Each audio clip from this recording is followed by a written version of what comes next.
And sometimes we consider stories as lost causes and the fact of starting to act as if we've given up on them. Sometimes from that desperation, right? Of not wanting it to end, feeling like I have to do something or other things because I start trying strange things like, well, nothing to lose, right? As I say, I insist, well, in the end, yes, they do end up being lost. And this often arises from not understanding well what's happening. That's why in today's video, we're going to talk a bit about what happens when we meet someone. Let's start from the beginning. When you meet someone, whether you're a man or a woman, initially, there are only two options, no more. Either you are enchanted by that person, meaning that person hasn't done absolutely anything, apart from breathing and existing, for you to be enchanted, right? Sometimes it happens that you meet someone and you say, wow, I don't know what it is, but really, from here on, they've already won me over. They've won me over, I could have. A relationship with this person, I certainly have a lot of initiative. I'm very curious to get to know them. Or the person attracts you, they amuse you somewhat, but you're still not sure what you want. Those would be the two options. Now what happens? Let's focus on the second one, because the first one is clear, right? If the other person is interested, then something will happen. And if not, it won't, and so on. Let's focus on when we're in that situation where we attract a person. They do like us, but maybe they don't know it yet. Okay, I have to understand that here. Men and women don't act the same. Usually when a woman is not sure. If a man convinces her or not, she gets to know him, she evaluates him. She is more hesitant, right? In dealing with others, she is more hesitant until she decides. Either no, and it's difficult to change her mind at this point. Or yes, he convinces her. And then usually here we notice a change. We will notice when definitely we convince her. On the other hand, the man here is different. Why? Because we have to understand that his interest is divided into two. That is to say, on one hand, there is a part of him that doesn't know what he wants, that isn't sure if he says, well, I'm attracted. She seems like a pleasant woman or girl, I'm liking her, but I don't know. But he knows that what he does want is intimacy, and because of that desire for intimacy, he will be willing to show a certain amount of involvement to achieve at least that. So, of course, here it can sometimes be a bit complicated because we can easily confuse the roles. Let's imagine this. Both of us still don't know what we want. And then it gives the impression from the outside that he might have it much clearer. But that's not the case. That is to say, what gives that impression is that part of him that is clear about intimidating like that. And she is still more hesitant. So, a scenario that we see very frequently. And it's like, oh, the man has played, and he really hasn't played. As I say, he has two different goals. Or he is weighing two different things.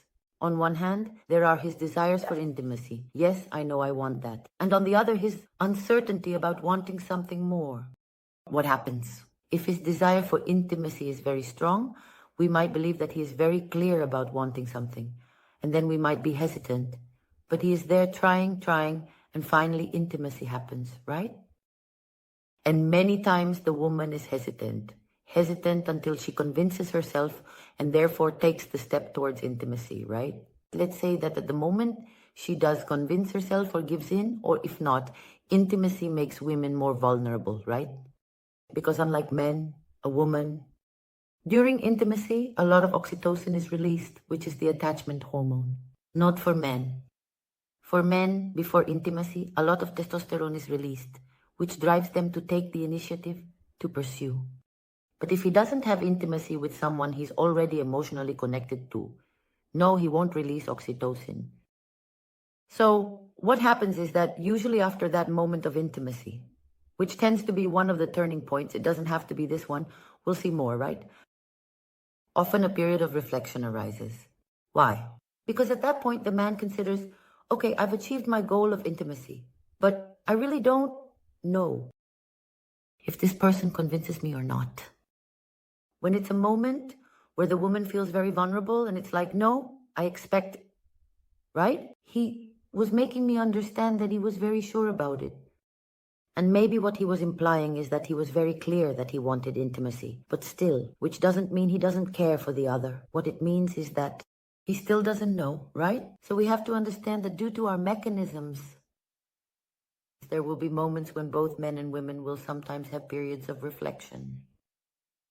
They will happen, right? A typical space. The most common one is this. It's the post-intimacy period, which is a time for reflection that arises in men and greatly disturbs us women because it catches us at a very vulnerable moment. For example, in the case of men, women, when we are being courted, especially if the man is very active, because a woman does need to be courted, because when you overdo it, the woman tends to become haughty. And then she also establishes those periods of reflection, of unilaterally thinking, I don't know if this man is up to my standards or not. That is to say, that woman you are courting, on one hand, it's going very well because you are making her feel good. It's precisely because she feels so desired, so valued by you, right? What happens is that she starts to get carried away to the point of becoming haughty. But this is actually a problem. Why? Because deep down, even if she doesn't realize it, as I say, that haughtiness comes thanks to you being there, making her feel in a very specific way. So, if she starts to show haughtiness and enters a period of reflection, the only thing you need to do is leave her alone. Truly, you have to remain firm there, meaning you have shown her, you have been winning her over, but a good conqueror also needs to know when to give space. And when a woman becomes overly active and you start to notice that there's some distance, that she pulls away a bit from you and suddenly maintains a bit of silence, it's a good moment for you to also give her silence from your side. Don't settle even for the space she's already giving you from her aloofness, but rather make her extend this space a little longer. Because then, let's say the part of her feeling superior and the silliness will fade away, and she will stop to realize how good it makes her feel that you are there for her. But now let's also see, as I say, I don't care if it's a period of female reflection, which usually occurs more before intimacy, more if it convinces me, more like that, or if it's a period of male reflection. It usually happens more post-intimacy, but it can also occur beforehand, in other cases. That is to say, obviously, this is not a simple rule. There are many scenarios. What I want you to understand is that it's not unusual, as long as we are in a situation where the person hasn't stolen our heart right from the start. So, the attraction is going to fluctuate. There will be days when we might see something that makes us very attracted. Maybe we have a date and we are very drawn to them. Perhaps there are more people in the picture, and indeed those people make us doubt, right? Because sometimes periods of reflection arise. We're in consultations and you tell me, Amanda, but I think there's more, right? There are more women there. And I'm worried that in that period of reflection, I don't go and search and try. They might lean towards other people, but can that happen? Indeed, they might be reflecting among others, but I have to understand that a period of reflection on the other person's part doesn't necessarily mean the end, but the way I act during that period is super important, right?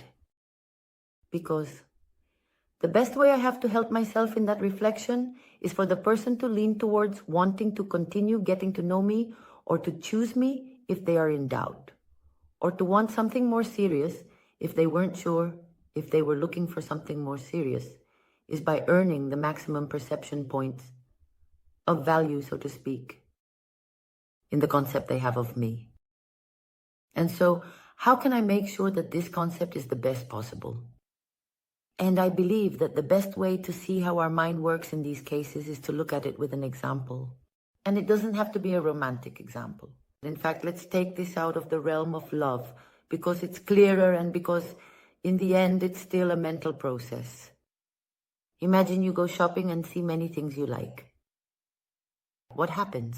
In the love market, obviously, there isn't just one person. That is to say, indeed, when a person is single, until they commit, they are open.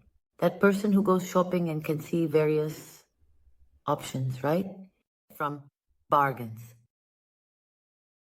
to items that we might say, wow, I like it, but it's expensive. When is something expensive? Well, when it involves a sacrifice for me, right? If I am considering the option of having something serious with someone, this would imply that I give up continuing to go shopping. That is to say, that already has a price, right? Here, it might already be expensive. So let's say that precisely it's not the same, right? That I go and want to buy, I'm going to buy this on sale quickly, bam, bam, right? I wear it and tomorrow it's thrown in a drawer, right? I see something I like, but I'm aware that it has a high price and I need to think it over. I'm not sure, it's an important step. That is to say, many times we also view periods of reflection as something very negative, and often they are not. I have to admit that. They are less negative in men than in women, because men tend to do this a lot. That is to say, when someone starts to convince them more, precisely because they are being more convincing, it's normal that sometimes, if it's a person who hasn't been in a relationship for a while, who wasn't exactly looking for a partner, it's very common that sometimes there might be something, or they might not be sure if they want to give up being on the market at this moment. Or if truly, how to put it, they sometimes feel up to the task.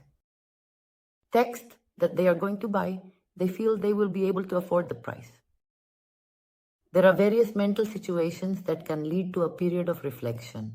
What happens is that we believe in those moments that it's because the man is completely distracted and doesn't remember us at all and has already moved on or is giving all his attention to someone else. But no, they actually experience it very differently from what we imagine. Many times, that man does have us in mind and is indeed evaluating. It's like having seen something very beautiful in a shop window, but knowing, okay, I know it's especially beautiful. I know it could be an object worth having, but I don't know if at that moment, when there is that reflection, imagine it yourself.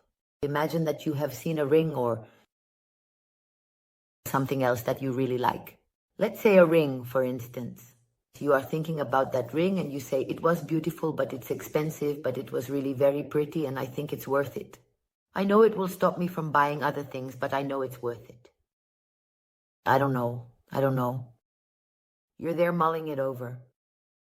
And while you're there being reflective, mulling it over, suddenly you get like a notification, right?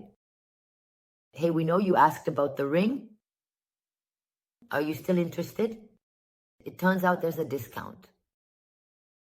A discount? You remain a bit skeptical, right? Like saying, how strange, right? Because it's a very beautiful ring. In theory, being such a beautiful ring, there shouldn't be any discount. Well, anyway, I'll think about it, okay? That is like the discount instead of helping to encourage you to want to acquire it, right? What it does is the concept you have of value suddenly seems a bit diminished because it is indeed a discount. This discount report is what would be when maybe that man who was getting to know that girl or that woman he really liked. And he was super invested. And suddenly he has a period of reflection. So similarly, if she wasn't taking much initiative, suddenly she starts taking more, right? And she suggests meeting up. Maybe until now she has never suggested meeting him. And now she suggests it, right? Thinking, well, he suggested, now it's my turn to give. It's never the time to give when the other person is in a period of reflection. That's what we tell ourselves, right? Another thing is, if there really has been an imbalance and you sense that the person is not in a period of reflection, but rather wants to see if you are willing to give something. But we sense the difference. You realize when something is extremely unbalanced and suddenly someone slows down a bit and you say, okay, I'm giving too little and this person also wants to see. To when everything was going well and suddenly the other person changes and you notice that and it's unmistakable. And believing that it's a good time to give is that discount notice. That is to say, hey, look, you can get it cheaper. Well, the concept changes. And now imagine that even so, I still can't decide, right?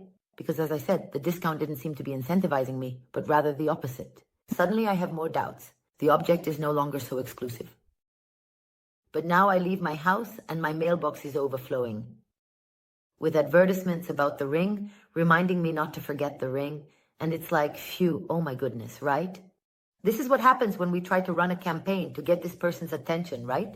Maybe we're overdoing it, but we don't stop, right?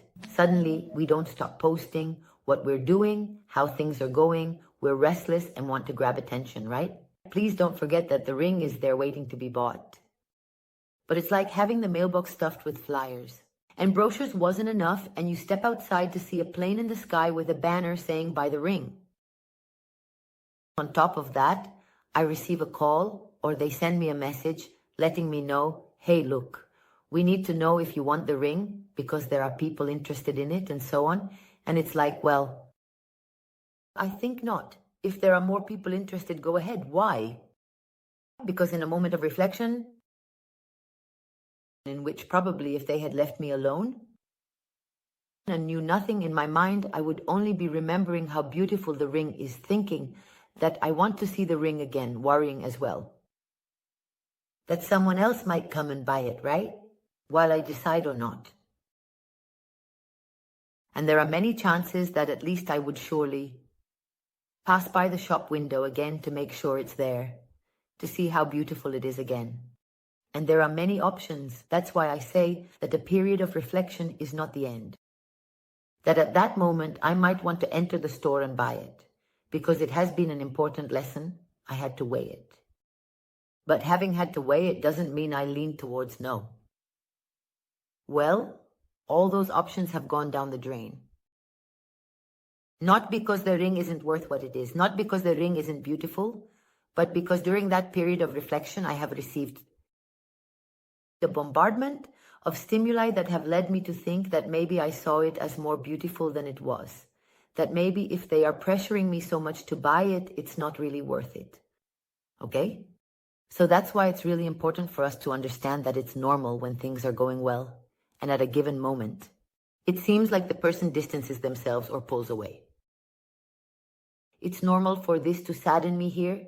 It's normal for this not to please me. It's normal for us to panic a little. But we have to understand that there's little we can do, if anything at all. Because at that moment, at that point of reflection, everything we do really harms us. And the best thing we can do is try first to stay very calm. Because as I tell you, I firmly believe, and I have experience in the field, I've seen it enough times, staying calm helps. You might think it doesn't, but the energy you transmit reaches others. So when a person doubts, when they are not clear if this causes your energy to overflow and turn your world upside down, somehow the person perceives it. In the same way that when you are able to not let your world wobble, to say, it's okay. I trust who I am, I trust in my worth, and I also go beyond. I have significant faith in what life wants and doesn't want for me, in what is suitable and not suitable for me. And I know that what is meant for me is for me. I don't have to fight for it. I don't have to make a fuss. So if I was getting to know someone and it was going well, and suddenly I noticed that this person liked me, because sometimes it might not be the case. Let's be realistic. Sometimes we meet someone and it doesn't click. And sometimes you're getting to know someone and you realize that, well, that you're not that attractive to them, just as it can happen to you. Well, then things cool down. You've noticed it. But if you realize that you did attract them, that things were going well, and suddenly the person cools down, it's very likely that it's a period of personal reflection for the person. And there are many options, as I say, for this to continue. But you have to stay calm, keep yourself composed, as I say, trust, maintain that good energy, and understand that being capable, which very few people can. That's why this is quite effective, because we might think, Amanda, you're telling me not to do anything now. But this makes a big difference, because in practice, I can guarantee you that almost no one is capable at this moment of maintaining this composure to say,